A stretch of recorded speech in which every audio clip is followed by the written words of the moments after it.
this evening I was thinking to just talk a little bit about right effort. It's something that there's a lot of confusion, misconception, and it's helpful to reflect on what is right effort.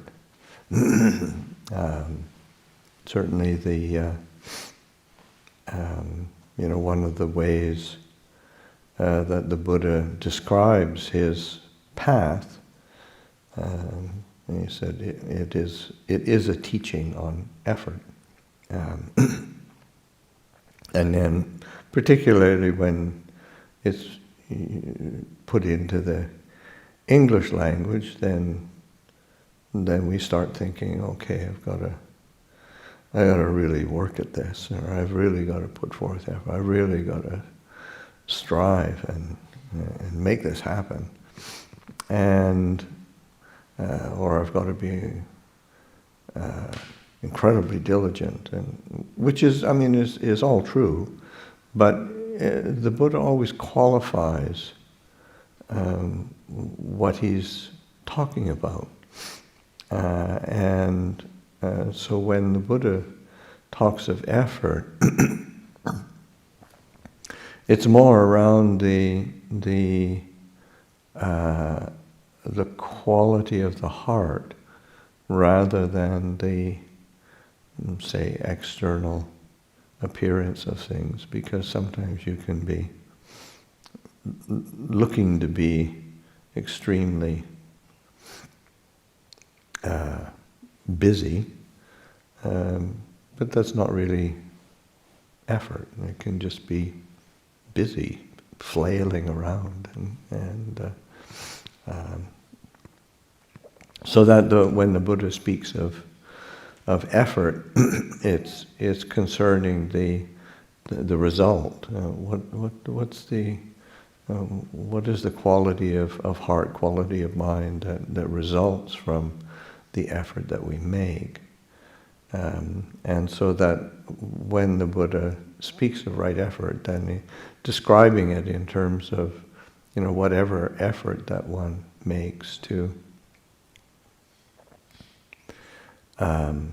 relinquish, overcome unwholesome qualities of mind, that is right effort. And then when we say like unwholesome, or of course we'll address the wholesome, but it's a technical term that the Buddha uses, and sometimes it's translated as wholesome, unwholesome, skillful, unskillful, beneficial, unbeneficial. But those, say there's a contrast between the felt quality of those qualities of mind, those states of mind, states of being, and the wholesome is pleasant, unwholesome is unpleasant. The wholesome is peaceful. The unwholesome is agitated, or the wholesome is clear, and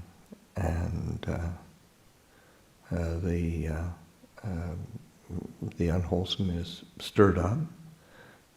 So you get a feel for and also when we say clear, that there's the wholesome has a ability to discern clearly and to see things clearly, whereas the unwholesome it's always looking at things through a murky lens, not so clear.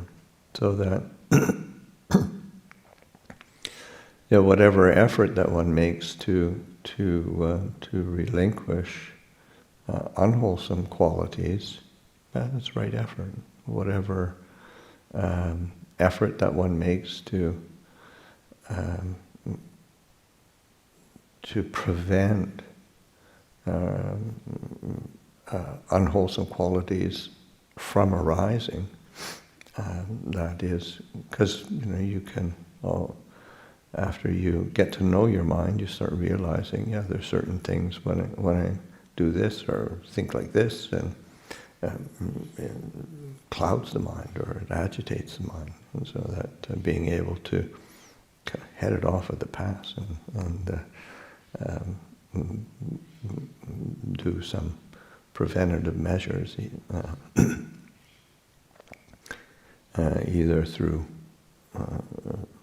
finding some other avenue of directing attention or what.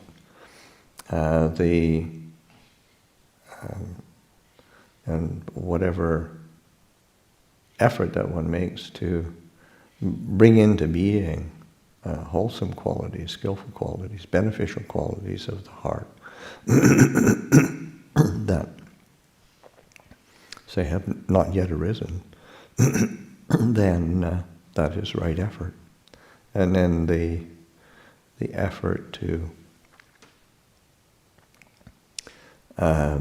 maintain, protect the wholesome qualities that have arisen. And that is right effort. So the quality of effort, and sometimes one needs to be, one needs to be diligent in order to accomplish that. Sometimes one needs to learn how to relax a bit and let things be more. And there's not a fixed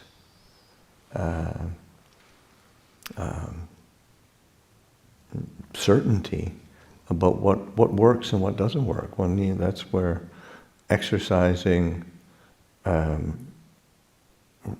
the reflection and investigation, so that one is starting to see more clearly what actually works, what really helps the heart come to a place of clarity and stillness and well-being, because that's, in the end, that's really what we want.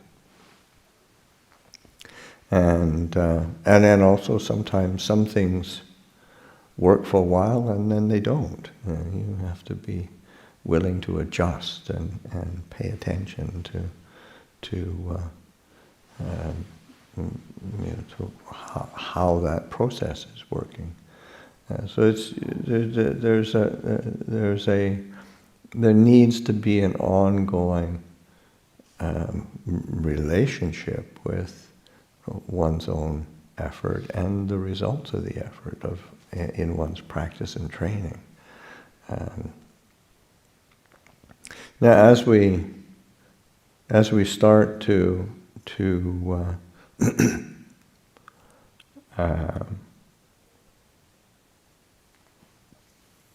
put forth effort, then some things, and within the Buddha's teachings, there's a whole set of a whole bunch of various structures and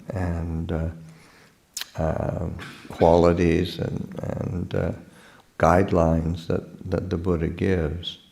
But in terms of the cultivation of the path and cultivation of insight, there's two in particular that are quite helpful, and one in terms of dealing with the unskillful qualities of mind, what the Buddha calls hindrances, and one of the images that he uses is an image of water. Called the thread, but the thread of it is that say in its natural state, water is clear and still and limpid, has a kind of inherent purity to it, and then the images that the Buddha gives are that there's an addition to it, or an external force happening on the outside that agitates or stirs up or sullies that water in some way, shape, or form. And so that those unskillful things that the Buddha points to are what are called hindrances, and then they say that cultivation of the wholesome, skillful, one of the structures that the Buddha gives for development are the 7 factors of awakening, and it's saying those are. It comes up in many discourses through the suttas, and one notable place, of course, is in the Satipatthana Sutta, which is the Buddha's kind of handbook, hand guide to cultivation, mental cultivation. So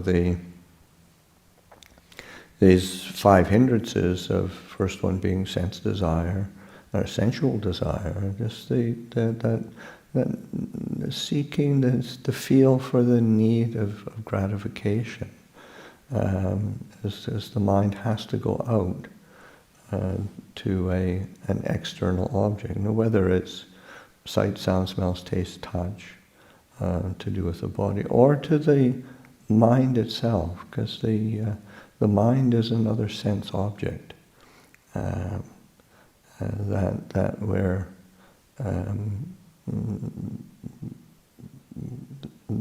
that can stir itself up just as much as anything from the external. So it's just that natural movement and seeking and that need for or perceived wanting that keeps the mind off balance, and that has the image that the Buddha uses is the image of when dye is added to water, and then so that the water will turn different colors according to the dye. And then that inherent clarity or is lost. Ill will, aversion, anger, the Buddha classifies as a hindrance, and the mind and the image that is used is the image of water being put on a fire and brought to the boil, so that it's boiling, it's agitated. And I think anybody who's ever gotten angry and upset knows how that feels. I mean, it's hot and agitated, so that it's lost its natural clarity and stillness.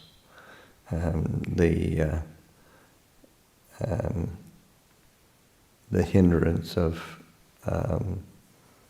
sloth and torpor, kind of a dullness and lethargy of the mind, where the mind just can't be bothered sometimes, and it's just opt for, like, dullness is a relief from the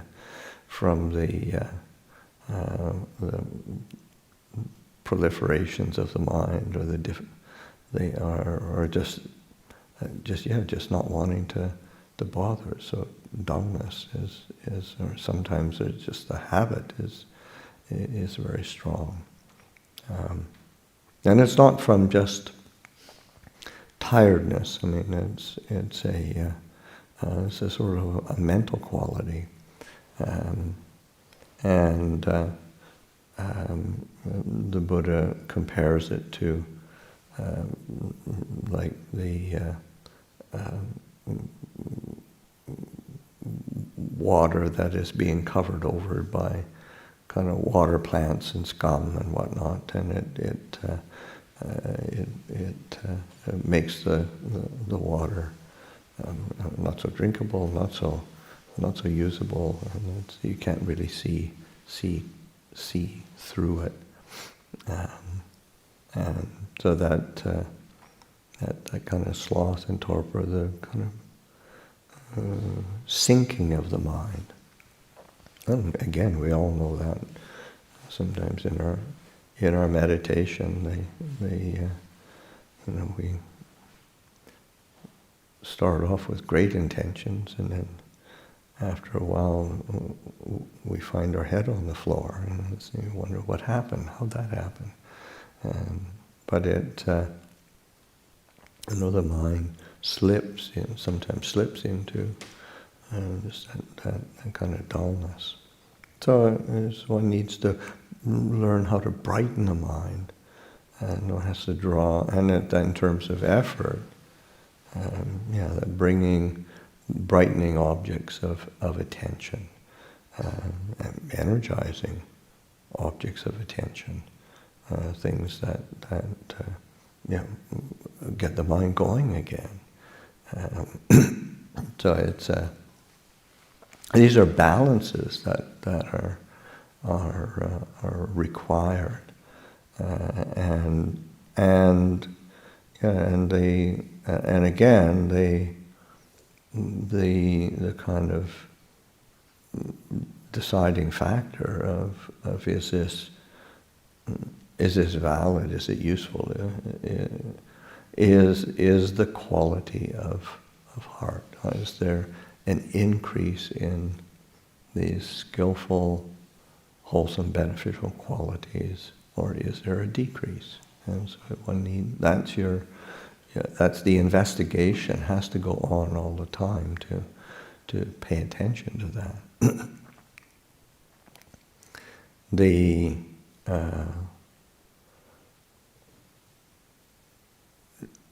next hindrance is the hindrance of agitation and worry. Kind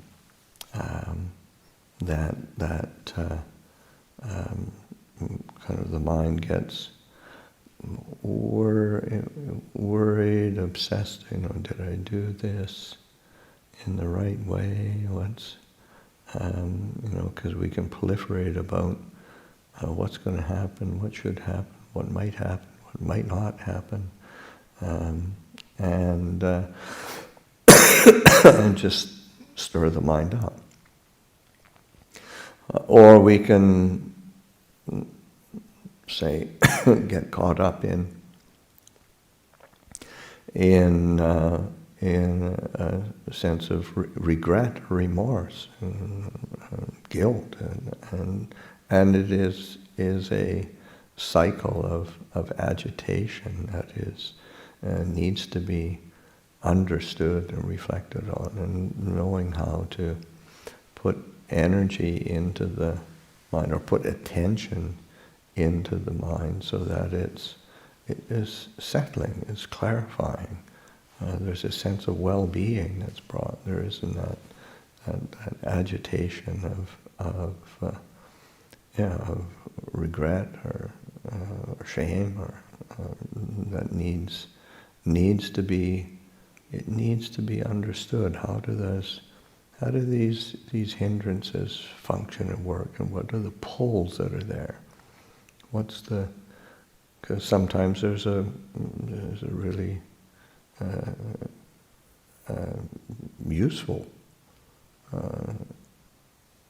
qualities that are mixed with the not so useful qualities, and there needs to be seen what's helpful, what's beneficial.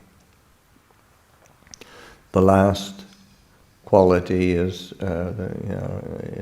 skeptical doubt. The last as a hindrance, skeptical doubt, and where there is a sense of wavering and doubt and uncertainty, and can't make up my mind, can't sort of, is this right for me? Did I do it in the right way? I probably didn't. Oh my God, what if I didn't? And it just goes on and on. We spin out with doubt and uncertainty, and so that the mind needs to find a refuge within itself, a sense of clarity within itself, in order to and again, it's where the felt sense of what the result is really important to be paying attention to. What is it that increases well-being and clarity? What is it that stirs the mind up? Because sometimes we can have all the logic lined up intellectually, but we just we don't feel so comfortable, don't feel so happy. We don't feel so peaceful. And so then these images of water, I think the image of water is really important in the sense that recognizing that there is an intrinsic quality of, say, that clarity, stillness, purity of the water in its natural state, when it's not mixed with anything, is a wonderfully desirable quality and possibility to experience. And so similarly, there's the Buddha gives a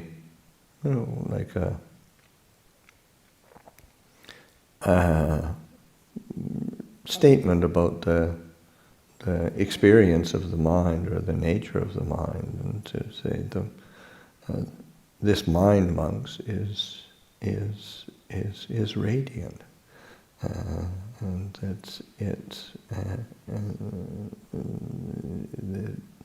its possibility. There's the possibilities of its, say, inherent radiance and clarity, but it gets,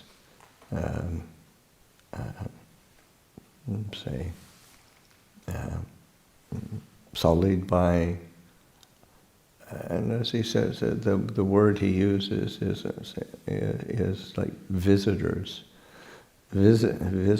to the mind that are not skillful. So that there is this possibility of experiencing a radiant, spacious quality, but it's fundamental. And it's one of the things that, say Ajahn Chah used to use an image of similar with water, of the nature of mind, nature of experience. And he said it's like oil and water. You can put them in a jar or in a bottle, and you can shake it, and it will look like it's one liquid or one fluid. But if you set it down, it will naturally separate. The oil, the water will naturally separate.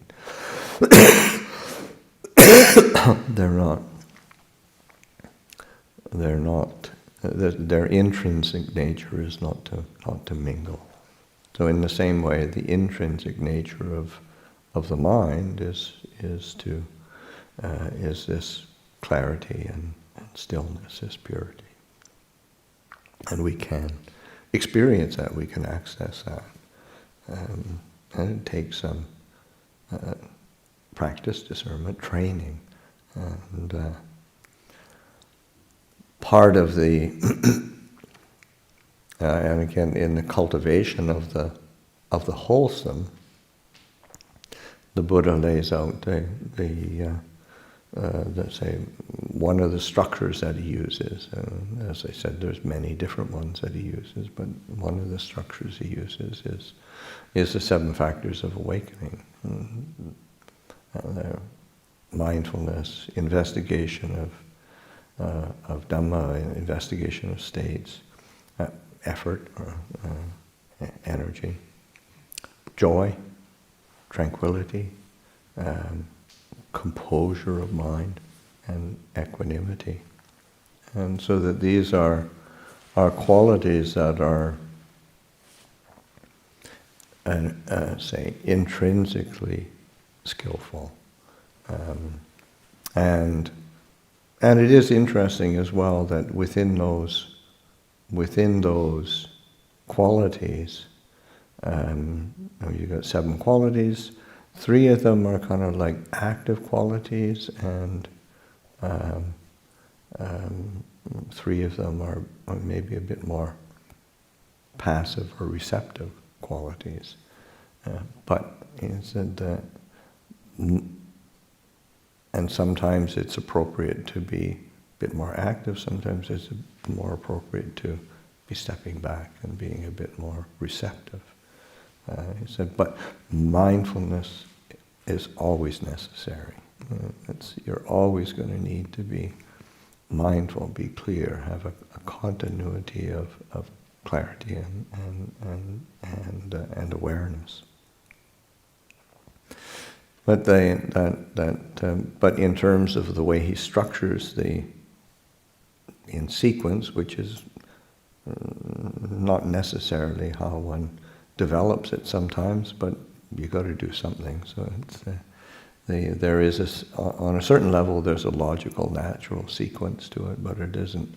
It's not fixed. Many of these lists that the Buddha gives,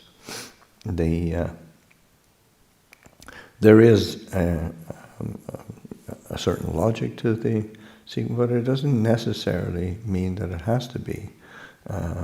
Say, like in the same way that we chanted the Buddha's discourse on mindfulness of breathing this evening, and it starts from one point and ends up the 16 steps of mindfulness of breathing. But it isn't that you have to start at step 1 and you have to get that down and then you go to step 2. It's basically picking up whatever works and whatever grabs one's interest and has some feeling of oh, okay, I can work with this. You do that. So in the same way with these 7 factors of awakening, yes, of course it's important to begin with mindfulness. But then say the next one is what's called Dhammavicaya, which is investigation of Dhamma. And Dhamma is a very broad word, and so investigation of experience, investigation of the mental states that one is experiencing. So there is an exercising of discernment and investigation. What am I experiencing? Is it wholesome? Is it unwholesome? Is it skillful? Is it unskillful? Is it beneficial? Is it not beneficial? What's the quality of this experience? Is this particular practice that I'm doing, is it working? Is it not working? And so I need to be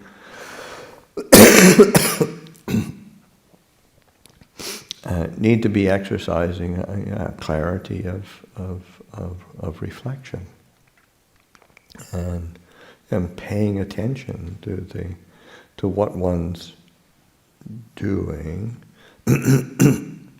in both in body, speech, and mind, and what the results are. and it's not, and it is important that it's an investigation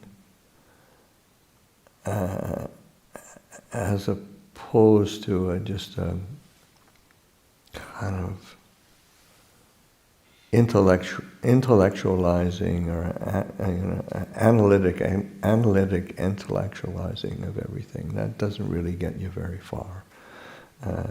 It's important that the investigation is really paying attention to the experiential side of things, as opposed to the conceptual, conceived aspect.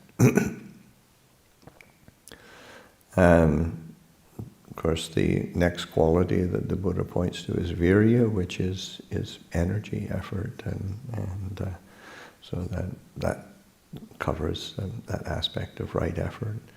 And then the next quality is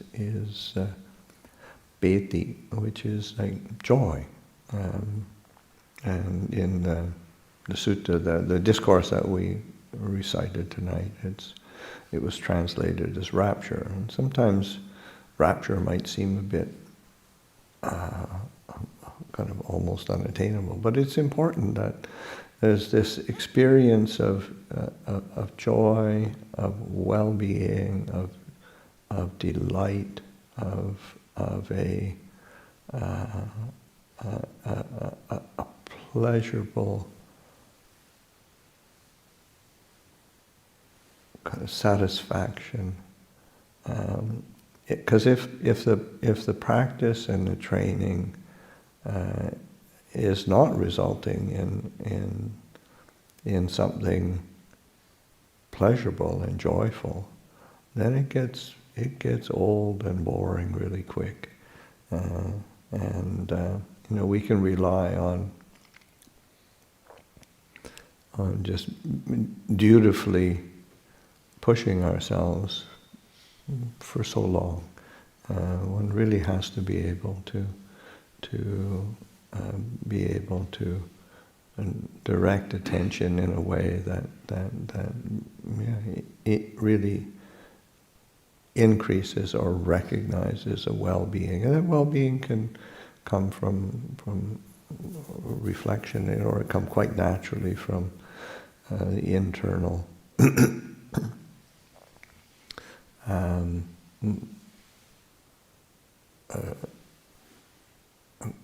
cultivation of beautiful mental states, beautiful emotional states. And it's one of the meditative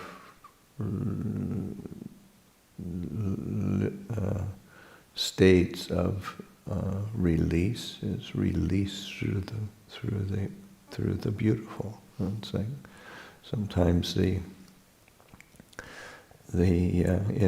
particularly in meditation, one can experience even just the perception of what comes to my mind just off the top of my head is even the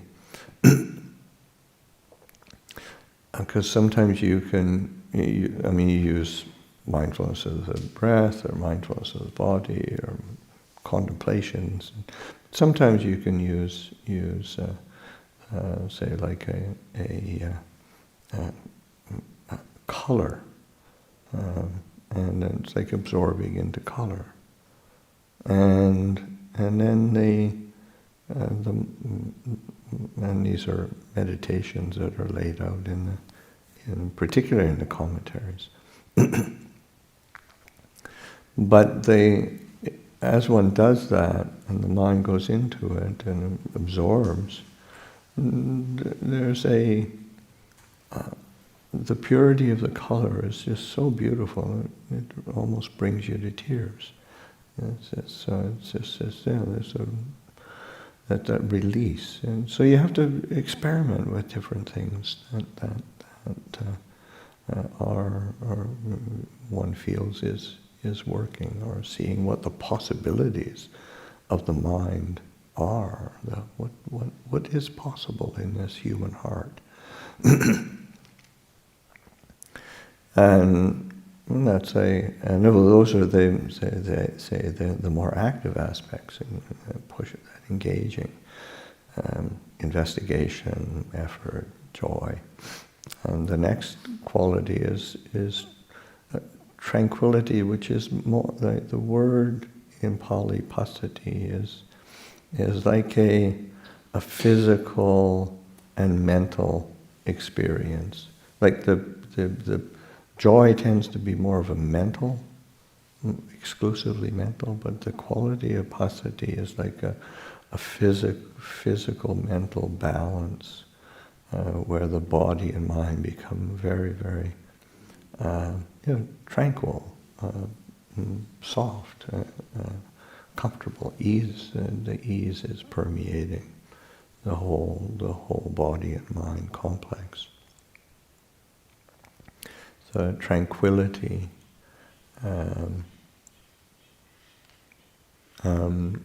Next quality is samadhi, which is almost always translated as concentration, but I think composing the mind is maybe a better word. So that it's kind of composed. It's settling the mind, so that the mind is settling within itself, or it's composing within itself, so it becomes unified. It's not dispersing, it's not scattered, it's not being drawn into different directions. It's more, it has a quality of composing and composure. And the last quality that the Buddha points to is equanimity, which is an evenness of heart. And equanimity sometimes in English might have a connotation of kind of not bothering, or indifference, or a not caring. Okay, just sort of, I'm going to be equanimous. I'm not going to deal with this. But from a Buddhist perspective, this is one of the more refined qualities of heart, where where, say, in the development of samadhi, say the description of the fourth jhana, which is one of the more refined states, is it's fully developed mindfulness and equanimity, and of course the calmness, the equanimity and clarity there's a steadiness and stillness, but also one of the and it is so steady and still that one of the things, the characteristics, say, of fourth jhana is the breathing stops. And it's not that you keel over and die. It's like, no, the mind is so still, the body is so refreshed that breathing becomes more and more refined and imperceptible. You find that, it doesn't take that much to experiment, pay attention. You realize that, when you're calm, breathing settles, it slows down. And it's just quite natural. But the more refined the quality of equanimity and strength of mindfulness is there, the more settled and kind of replete, full, one experiences that sense of well-being. So these qualities that these 7 factors of awakening that the Buddha points to are really, these are the wholesome qualities to be bringing into being and to be maintained. If they do arise, and learning how to maintain them, learning how to sustain them. How is this a sustainable exercise? What distracts me? What trips me up? What pulls me away?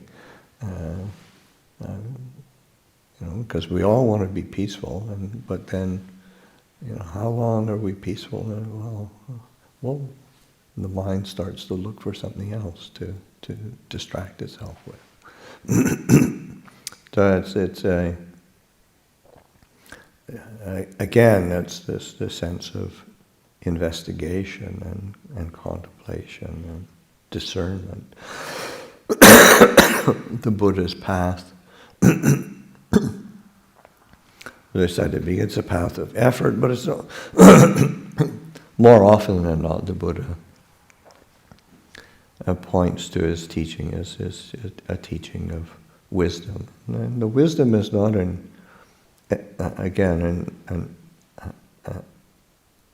intellectual assessment, and it's a clarity of heart that sees and understands things in their true nature, and recognizes the possibility of awakening and a freedom of heart within that. So those are a few reflections around effort this evening.